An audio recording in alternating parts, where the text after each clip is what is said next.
I will say that Rotem couldn't be here with us today, as well as Alvar, unfortunately. So we don't have a song. And last time around, I thought the song thing would be stupid and just happy, but everybody just started dancing on the Zoom, and it was amazing. And it raised us all up. So he created a song for us. Unfortunately, I can't share it on my end right now, but I will let whoever wants open their mic and allow you to just chat, say what you learned, say what you have found to be cool. We'll keep this going for a few minutes and then say goodbye. So everybody, please feel free to ask your questions or share or talk about anything. Make a comment. I'll say thank you very much for hosting. It's really cool to see people out there doing the same thing I'm doing. It gets pretty freaking lonely out here. Post what you're working on LinkedIn, you get like 2 reactions on something that should have broke the internet. So nice to meet you guys. Looking forward to more.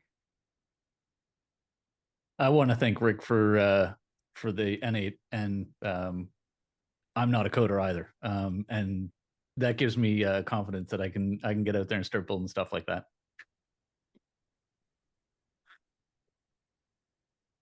All right, folks. Any insights?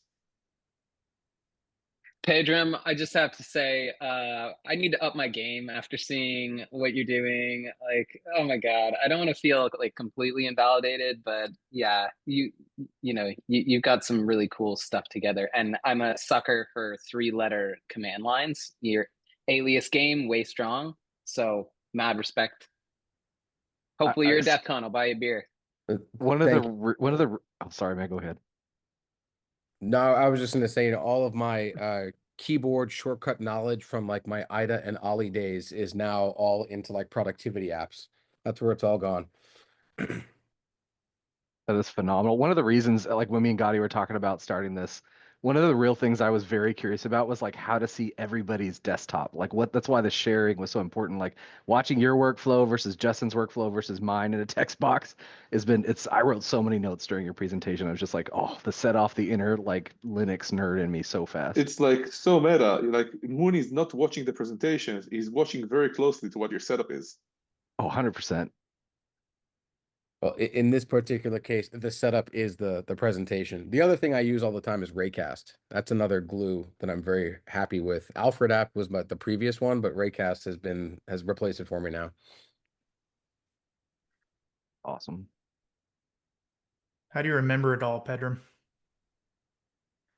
I don't know, honestly. There's some Rain Man-ish shit there without a doubt. I mean, there's probably 50 keyboard shortcuts and things. It just, some of it makes sense. Like all my keyboard chords are command control. It's like E for email, O for Obsidian. I use Granola a lot, so I make it 0 so it's nearby. They all have something that makes sense to it. But when you use it, it just becomes muscle memory. That's all it is.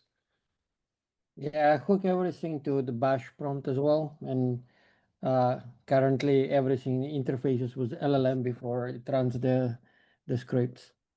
So yeah.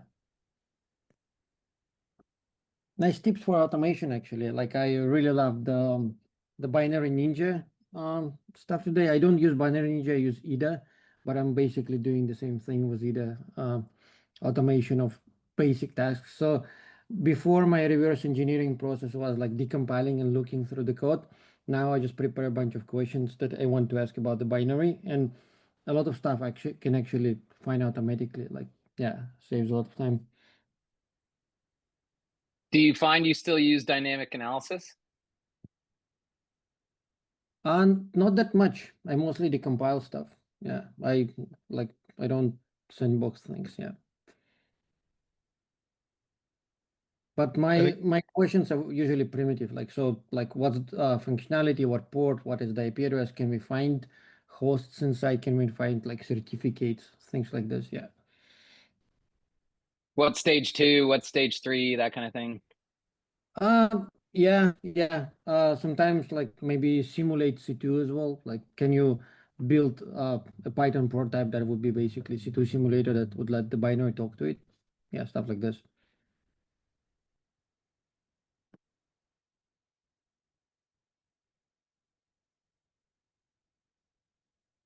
All right, at this stage, I'm going to stop the recording and let people just chat. Last time around, you guys stayed here for a long, long time, and I had to cut the entire recording. So let me just cut it down, and everybody will feel more comfortable.